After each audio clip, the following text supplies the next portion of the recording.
Oke, selamat siang untuk para mahasiswa saya di kelas ini. Sebentar lagi saya akan memulai pertemuan kita di hari ini, di hari Kamis tanggal 14 April 2022. Dan sebelum saya memulai penjelasan saya di pagi hari ini, di siang hari ini maksud saya akan menunggu kehadiran para mahasiswa di kelas ini terlebih dahulu.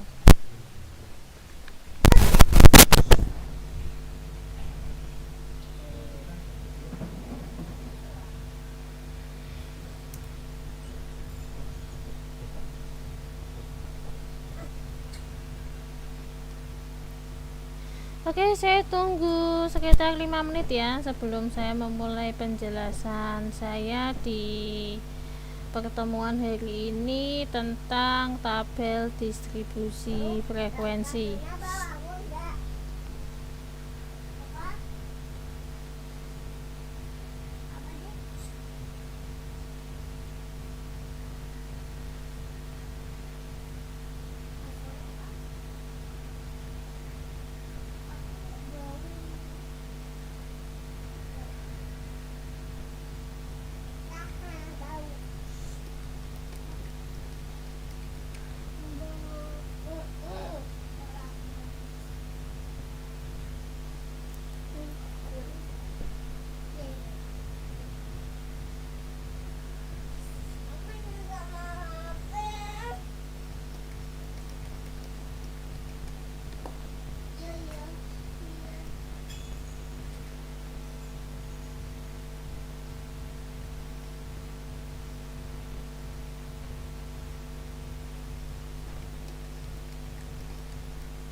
Oke, yang sudah bergabung ada Mbak Leni, Mas Aditya, Mas Solikul, Mbak Siti, Mbak Marsha, dan Mbak Francisca.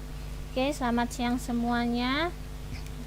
Karena sudah beberapa yang bergabung ya, saya mulai saja penjelasan saya di siang hari ini. Jadi untuk materi hari ini akan saya bagi menjadi dua pertemuan, yaitu pertemuan di minggu ini dan pertemuan di minggu depan. Jadi materi untuk minggu ini dan minggu depan adalah tentang tabel distribusi frekuensi. Nah, tabel distribusi frekuensi yang akan kita bahas di pertemuan ini dan pertemuan mendatang itu berkaitan dengan bagaimana nanti kita mengolah data yang masih sifatnya itu mentah menjadi sebuah tabel distribusi frekuensi.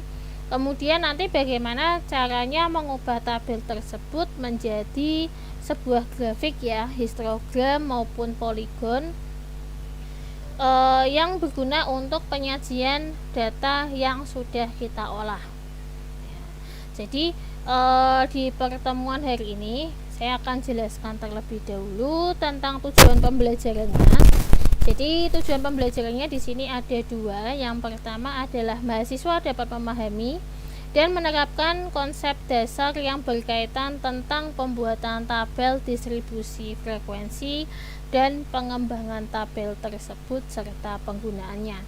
Ya, jadi ini kaitannya sudah di pertemuan sebelumnya ya tentang data penelitian, pengolahan dan penyajian data. Dan yang kedua, ketika nanti mahasiswa itu diberikan tugas berkaitan dengan tema ini, ya para mahasiswa di kelas ini sudah bisa mengerjakan tugas tersebut dengan sebaik-baiknya. Oke, langsung saja kita awali dari definisi atau pengertian tabel distribusi frekuensi. Ya, tabel distribusi frekuensi itu apa sih? Ya, jadi gambaran singkat tentang tabel ini adalah ketika nanti Anda melakukan sebuah penelitian dan penelitian Anda itu membutuhkan data yang sangat banyak jumlahnya, ya, sementara Anda harus menampilkan data tersebut dalam pembahasan atau penjelasan tentang hasil Anda. Nah, misalnya nih, Anda punya data sebesar 300 data. Ketika nanti Anda itu mau menampilkan data tersebut dalam bentuk tabel, nah, nggak mungkin kalau 300 data itu Anda tulis satu persatu, akan menjadi sebuah penyajian data yang tidak efektif. Nah, bagaimana solusinya? Solusinya adalah Anda menggunakan bentuk tabel distribusi frekuensi, ya, untuk membagi data yang sangat banyak itu menjadi beberapa kelas supaya jauh lebih sederhana dan mudah dipahami. Nah, kelas di sini adalah klasifikasi, ya, atau penggolongan data tanpa mengurangi informasi terhadap data tersebut. Ya, jadi tujuan dari tabel distribusi frekuensi adalah untuk menyederhanakan penyajian data di mana data tersebut sangat banyak sekali jumlahnya. Nah, kalau jumlahnya sedikit bagaimana, Bu? Nah, kalau jumlah datanya sedikit, Anda nggak perlu pakai tabel distribusi frekuensi, tapi Anda bisa pakai tabel data tunggal. Ya, jadi Anda masih bisa menuliskan data satu per satu, nggak masalah karena jumlahnya itu sedikit. Ya, itu yang dinamakan data tunggal. Nah, kemudian apa sih kelebihan dan kekurangan dari penyajian data dalam bentuk tabel distribusi frekuensi? Jadi kelebihannya adalah karena kita itu mengklasifikasikan data tersebut dalam beberapa kelas, maka gambaran data itu bisa kita ketahui secara menyeluruh. Ya.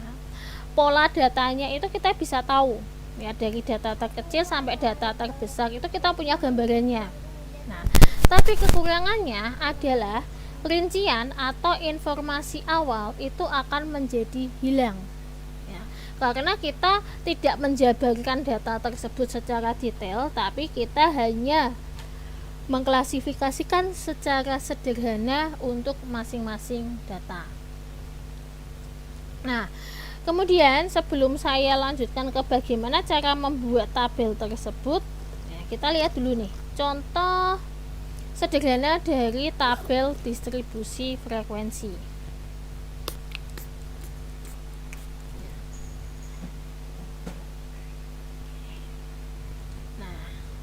Di sini ada contoh dari tabel distribusi frekuensi tinggi badan 100 orang mahasiswa.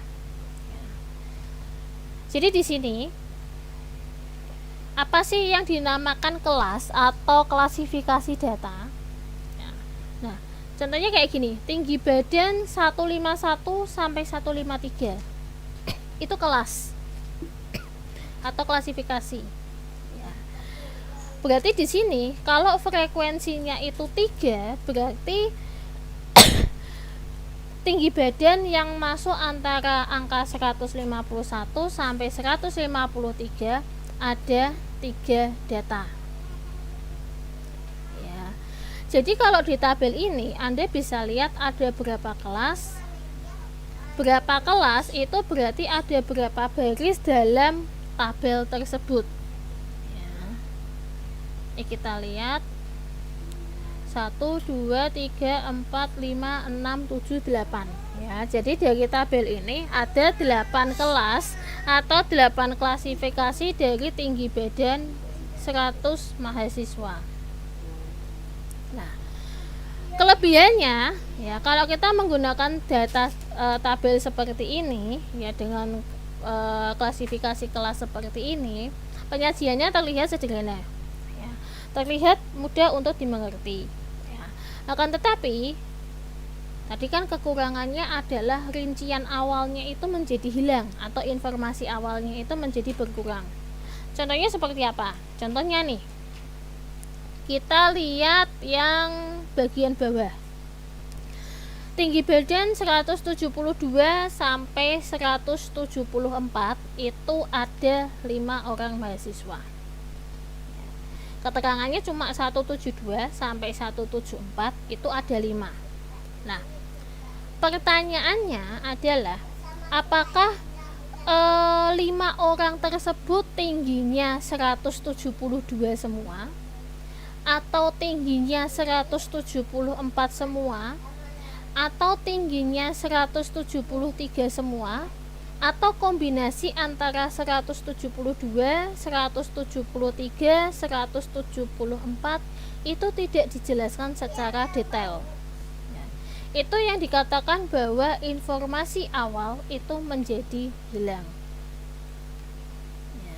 Jadi karena di sini tujuannya itu lebih kepada penyederhanaan ketika penyajian data, maka detail datanya itu menjadi berkurang. Oke, sampai di sini adakah pertanyaan dulu sebelum saya lanjutkan? Jadi habis ini kita akan masuk ke contohnya. Bagaimana mengubah data mentah menjadi sebuah tabel.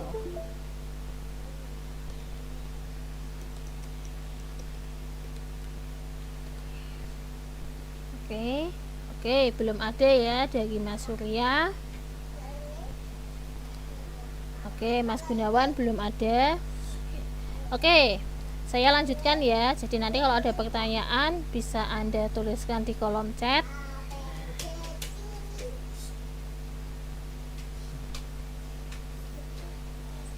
Kita lihat langsung ke contoh.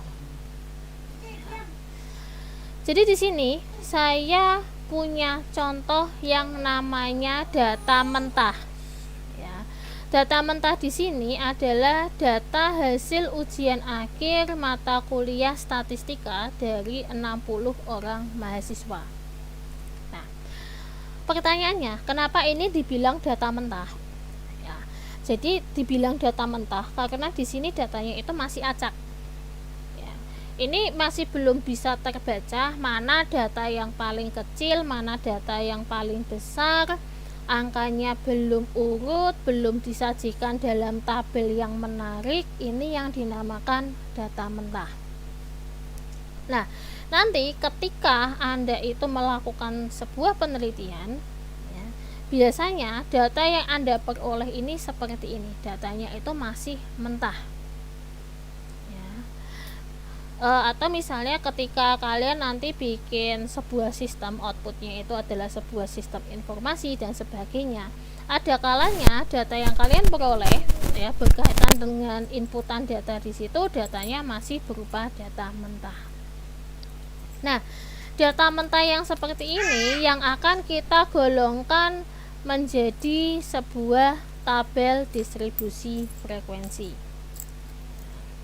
Bagaimana cara mengubah data mentah ini untuk menjadi sebuah tabel distribusi frekuensi? Jadi ada beberapa langkah. Yang pertama adalah kita cari terlebih dahulu mana data terkecil dan mana data terbesar.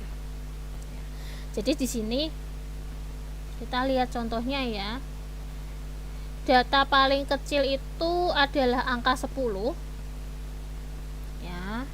Itu saya sudah beri tanda hijau. Dan data yang paling besar itu adalah 98. Jadi di sini sudah saya kasih tanda merah. Kemudian kalau sudah, kita cari terlebih dahulu yang namanya jangkauan. Jadi yang namanya jangkauan itu adalah selisih antara angka yang paling besar dengan angka yang paling kecil. 98 dikurangi 10 hasilnya adalah 88. Oke, itu langkah yang pertama. Kemudian langkah yang kedua adalah kita mencari yang namanya banyak kelas. Ya, tadi saya udah contohkan nih. Kelas itu seperti apa? Ya, jadi banyak kelas itu adalah banyaknya baris yang nanti akan dibuat dalam tabel tersebut. Ya, kalau ada 8 baris ya berarti 8 kelas. Kalau ada 5 baris itu berarti ada 5 kelas. Nah, di sini kita akan tentukan dulu banyak kelas. Ya. Banyak kelas itu rumusnya adalah 1 ditambah 3,3 log n. Ya. N di sini adalah total datanya, berarti 60. Berarti di sini adalah 1 ditambah 3,3 log 60. Ya, 60 itu adalah total datanya. Jadi untuk menghitung banyak kelas Anda bisa menggunakan bantuan kalkulator ya. Anda hitung dulu log 60 itu hasilnya berapa. Kemudian Anda kalikan dengan 3,3 baru ditambah 1. Nah, di sini kebetulan banyak kelasnya itu adalah masih dalam posisi koma 6,86. Ya, karena 6,86 di sini akan kita bulatkan menjadi 7 kelas. Jadi di sini pembulatannya sistemnya sama seperti ketika kalian melakukan perhitungan matematika. Lebih dari setengah itu dibulatkan 1 ya. Kurang dari setengah Anda bisa hilangkan. Kemudian selanjutnya untuk lebar kelas atau C itu caranya adalah hasil dari nomor 1 dibagi hasil nomor 2. 88 dibagi 7 hasilnya adalah 12,5, kita bulatkan jadi 13. Ya, jadi dari 3 langkah ini kita sudah punya angka jangkauan, banyaknya kelas 7, kemudian lebar kelasnya adalah 13. Nah, selanjutnya langkah keempat apa? Langkah keempat, di sini nanti kita akan menentukan tepi atau limit bawah kelas pertama.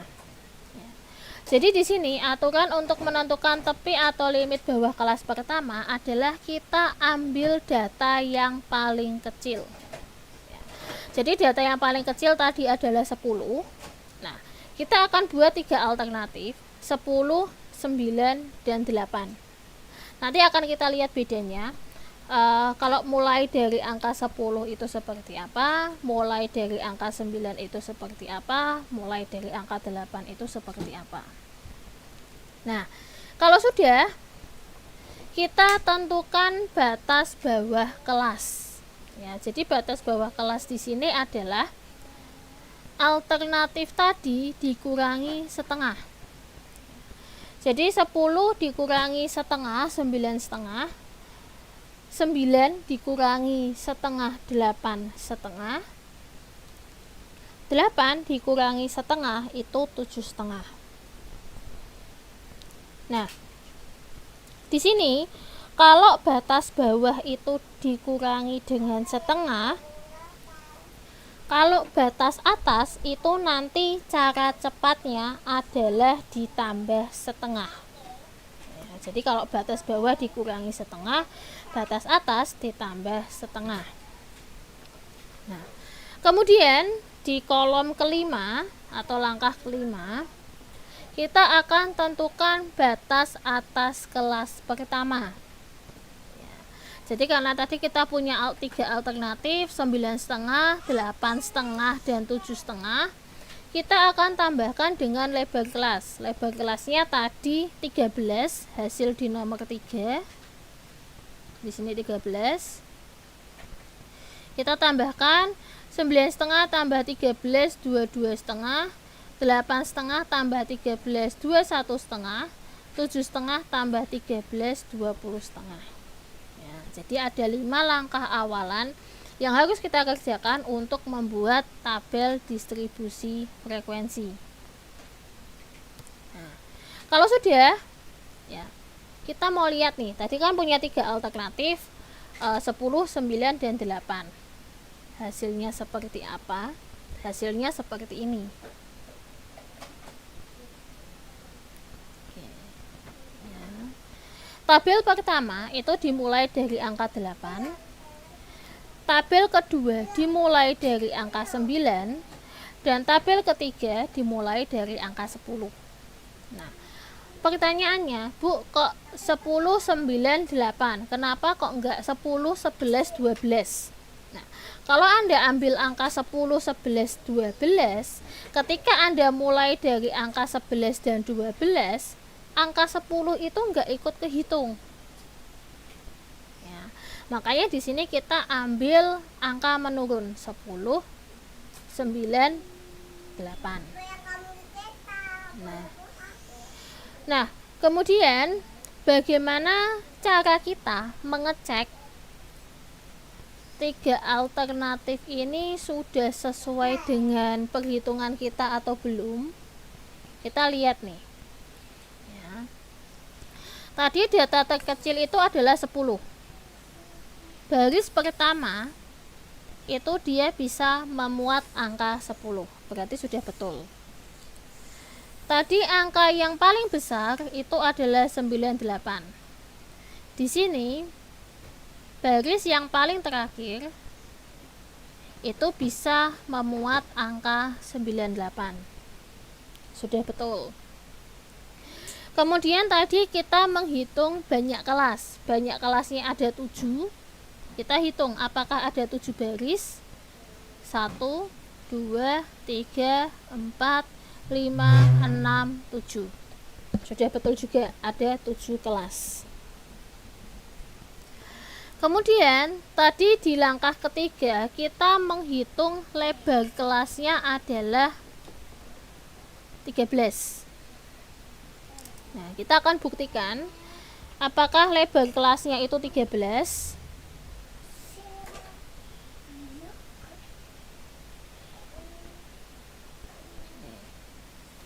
Jadi kita lihat di sini ya, cara mengecek lebar kelas. 8 ke 21 selisihnya 13. Ya, kita cari lagi. 46 ke 59 selisihnya 13. Sudah betul lagi. 61 ke 74 selisihnya 13. Sudah betul juga. Ya. Jadi kita pilih secara acak atau secara random, lebar kelasnya adalah tetap 13. 36 ke 49 selisihnya juga adalah 13. 87 ke 100 selisihnya juga 13. Ya. Berarti di sini lebar kelasnya sudah betul semua adalah 13.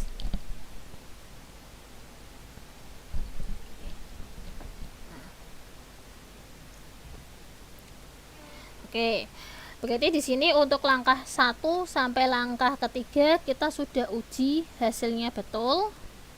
Nah, di sini saya akan mencoba untuk memilih alternatif kedua. Ya, di mana dimulai dari angka 9 sampai 21. Oke. Nah, di sini nanti hasil akhirnya adalah seperti ini. Ada 4 kolom, saya jelaskan satu per satu. Kolom pertama itu didapat dari pilihan alternatif kedua. Dari yang ini. Anda tinggal kopas atau copy paste. Nah, bagaimana dengan batas kelas atau kolom kedua? Batas kelas di sini kalau bawah itu dikurangi setengah, kalau atas itu ditambah setengah. 9 dikurangi setengah itu 8 setengah. 21 ditambah setengah, 21 setengah.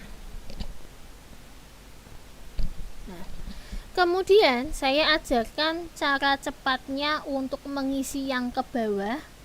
Anda tinggal menambahkan lebar kelas yaitu 13. 8 setengah tambah 13 21 setengah tambah 13 34 setengah tambah 13 4 7 setengah dan seterusnya sama. Nah, kemudian bagaimana dengan nilai tengah? Ya, nilai tengah di sini caranya adalah kita lihat dari intervalnya. 9 ditambah 21 hasilnya 30. Kita bagi 2 hasilnya adalah 15. Yang bawah 22 tambah 34 56, kita bagi 2 adalah 28. Nah, kalau Anda mau cara praktis lagi, ke bawahnya di sini tinggal tambahkan lebar kelas yaitu 13. 28 tambah 13 41, 41 tambah 13 54 dan seterusnya sama. Nah, kemudian bagaimana untuk kolom keempat atau frekuensi? Nah, untuk kolom keempat atau frekuensi ini mau tidak mau kalian harus menghitung secara manual. Ya, karena Anda membutuhkan data dari data mentah. Nah, caranya gimana? Kita lihat nih. Interval kelas pertama 9 sampai 21. Kenapa ada 3? Kita lihat di data pertama. Yang bisa masuk di kelas 9 sampai 21 ada 3 angka. 3 angka di sini adalah 10, 15 ya, dan 17. Ya, 17 di bawah ini. Ya, berarti ada 3 angka. Nah, jadi di sini nanti untuk kelas selanjutnya Anda harus cari satu per satu. Ya, karena ini manual, kita nggak bisa pakai cara cepat. Ya. Nah, di sini kemudian untuk menghindari kesalahan Anda menghitung double atau ada 2 angka yang Anda catat 2 kali. Setelah angka ini digunakan, nanti kalau kalian mengerjakan tugas ya atau soal UTS, Anda bisa mencoret angka yang sudah dipakai ya, untuk menghindari perhitungan double. Nah, kemudian kalau sudah ketemu semua frekuensinya, nah di sini Anda mengeceknya adalah frekuensi baris pertama sampai frekuensi baris yang ketujuh itu Anda jumlahkan, hasilnya harus 60. Kenapa harus 60? Karena semua data mentah tadi di awal adalah 60. Bu, gimana kalau hasilnya 59 atau 61? Kalau hasilnya 59 atau 61 berarti Anda ada kesalahan dalam mencari frekuensi. Berarti mau tidak mau Anda secara manual harus mengulang kembali. Ya, makanya hati-hati, daripada mengulang, angka yang sudah digunakan bisa Anda coret. Oke. Nah, jadi bentuk tabel distribusi frekuensinya di sini ya sudah jadi seperti ini. Ya.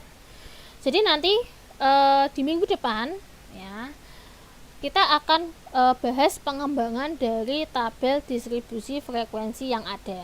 Ya, jadi tabel distribusi frekuensi ini nanti akan kita ubah menjadi tabel relatif dengan persentase. Kita akan ubah menjadi tabel kumulatif, ya, maupun dari tabel ini akan kita ubah menjadi grafik. Nah, jadi tujuannya kalau misalnya kepepet nih, Anda tidak ada Excel atau tidak ada bantuan software komputer untuk membuat sebuah data atau sebuah grafik, Anda bisa secara manual tetap menyajikan data penelitian Anda ya, tanpa harus terkendala ya. Alasannya misalnya Bu nggak ada softwarenya dan sebagainya, enggak ya. Jadi di sini siapa tahu ya di kesempatan yang lain kalian membutuhkan penyajian data secara manual, atau mungkin ya dibalik nih, Anda punya referensi jurnal atau referensi penelitian ya, menyajikannya ternyata si peneliti itu dalam bentuk tabel seperti ini ya, Anda sudah punya pengetahuan atau Anda sudah punya ilmu, oh bagaimana sih cara membaca tabel dari si peneliti tersebut ya.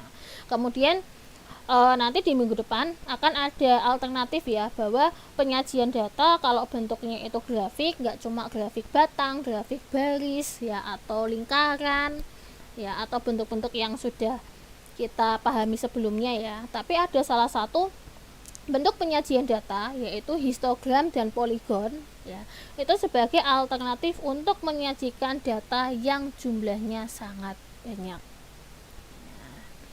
Oke, sampai di sini sebelum saya tutup, apakah ada pertanyaan?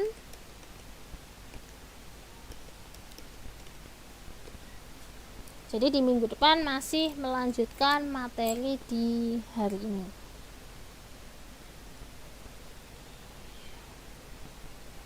Oke, apakah ada pertanyaan atau yang mungkin belum jelas dari cara mengubah data ke tabel?